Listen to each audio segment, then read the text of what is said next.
जैसे सरोवर उज्जवल सरोवर में जब देख लेते हैं यहाँ कमल खिल रहे हैं तो मोती चुगने के लिए हंस अपने आप सरोवर में चले गए।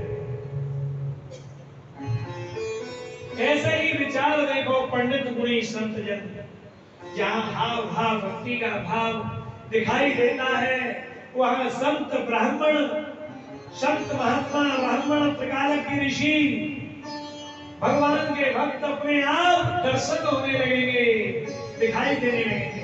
तो समझ लो कि हमारी जो बस्ती का धन्य भाग्य हो गया, कोई पुण्य उदय हुआ है जो ऐसे महापुरुषों के दर्शन हो रहे हैं। हमारी बस्ती में शुभ और श्रेष्ठ महान कार्य होने जा रहे हैं।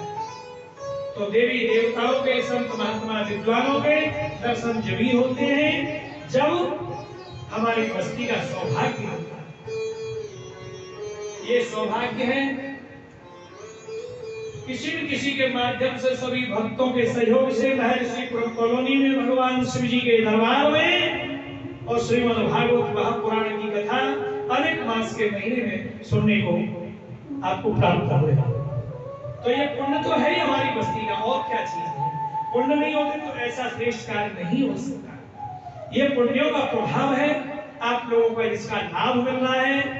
ऐसे ही भगवान ईश्वर से प्रार्थना करते रहे कि हमारी बस्ती में ऐसे हम लोग पुण्यात्मा पैदा होते रहे, भक्त पैदा होते रहे, प्रभु की कथा वार्ता अच्छे सो श्रेष्ठ महान कर्म होते, उनके दर्शन करते रहे, जिसमें बड़े बड़े संत महात्मा, विद्वान, ब्राह्मण आदि के दर्शन होते, पुराणों की कथा सुनने के लिए प्राप्त होते।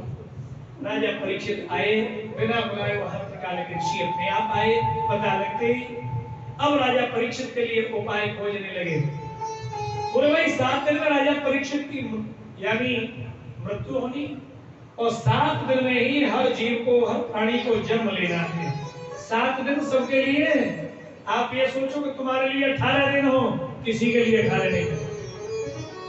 7 दिन में ही हर जीव को, हर मानव को जन्म लेना है और हर प्राणी को 7 दिन में ही इस दुनिया से जाना है। कोई 8वां दिन किसी के लिए नहीं। अब राजा परीक्षित घबरा रहे हैं कि 7 दिन में मेरी मुक्ति कैसे होगी। कोई कहने लगा यज्ञ करो, जप करो, तप करो, दान करो, पुण्य करो, अपनी अपनी मति के अनुसार सबने मति बोली है।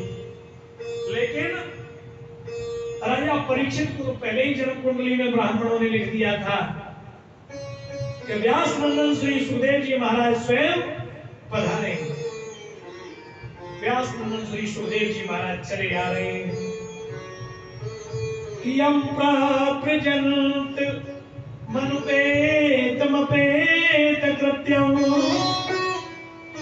द्वैपायनो विरहका तरया जुहाव पुत्रेति तन्मयतया तरवो भिनेदुस् तं सर्वभूत हृदयं मुनिमानतोऽस्मि। यम प्रजंत मनुपेत कृत्यम। व्यास नंदन श्री सुखदेव जी महाराज चले आए। बड़े कौतूहल के साथ में छोटे छोटे बालक जय जयकार बोलते हुए चले आ रहे। श्री सुखदेव जी महाराज छोटा सा स्वरूप है, गौर वर्ण है, सुंदर स्वरूप है, अद्भुत रूप धारण किए हुए श्री सुखदेव जी महाराज। छोटे छोटे नन्हे मुन्ने उनके हाथ पैर हैं, किशोर अवस्था है, जिनकी 16 वर्ष की अवस्था है श्री सुखदेव जी महाराज। उस समय 16 वर्षीय श्री सुखदेव जी महाराज पधारे। बोलिए श्री सुखदेव जी महाराज की जय हो। श्री सुखदेव जी महाराज का आगमन हुआ। उन्हें देख करके त्रिकालज्ञ ऋषियों ने दंडवत प्रणाम किया, लेट करके भगवान सुखदेव जी के चरणों को स्पर्श किया।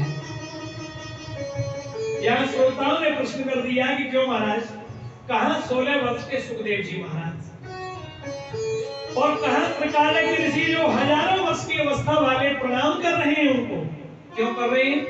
क्या जरूरत थी? क्योंकि उनको मालूम है कि इन्होंने गर्भ के अंतकाल में ही संपूर्ण भागवत का ज्ञान ले लिया और भगवान प्रभु की कृपा से साक्षात भगवती ही अवतरित है। ये साधारण बालक नहीं है, स्वयं भगवान ईश्वर की कृपा से, ईश्वर के अंश से ही जन्म लिया है। भगवान शिव जी ने और कथा सुना करके तो इनका जन्म हुआ। अब तो ये सुनकर के सभी प्रकार के ऋषियों में दंडवत प्रणाम किया है। दंडवत प्रणाम करके उनका स्वागत सम्मान किया गया।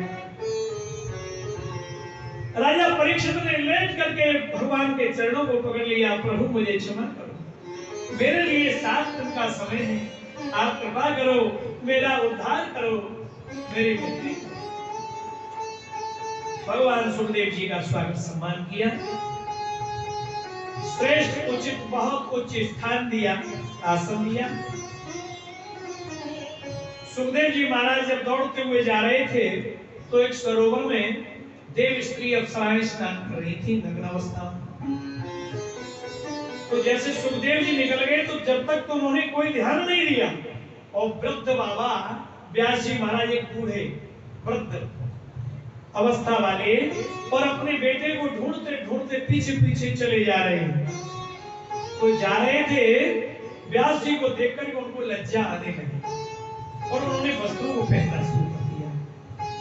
तब व्यास जी ने विचार किया कि मेरा एक बेटा जवान अवस्था वाला यहाँ से निकल गया, तब आप लोगों को लज्जित नहीं हुए, और मैं एक वृद्ध बाबा, मेरी इंद्रियां शिथिल हो गई, मुझे देख के आपको इतनी बड़ी लज्जायमान हो गई। जब ये देखा गया तो जो देव स्त्रियां थीं उन्होंने हाथ जोड़ के प्रार्थना की कि हे वृद्ध बाबा व्यास जी महाराज, आप ज्ञानी पुरुष हैं, आपको संसार का ज्ञान है, संसार से आपका संबंध है, वो साक्षात भगवान थे, स्वयं प्रभु के अंश से इन्होंने जन्म लिया, उनकी आत्मा का भाव शरीर से हटकर के स्वयं परमात्मा से जुड़ा हुआ संबंध था।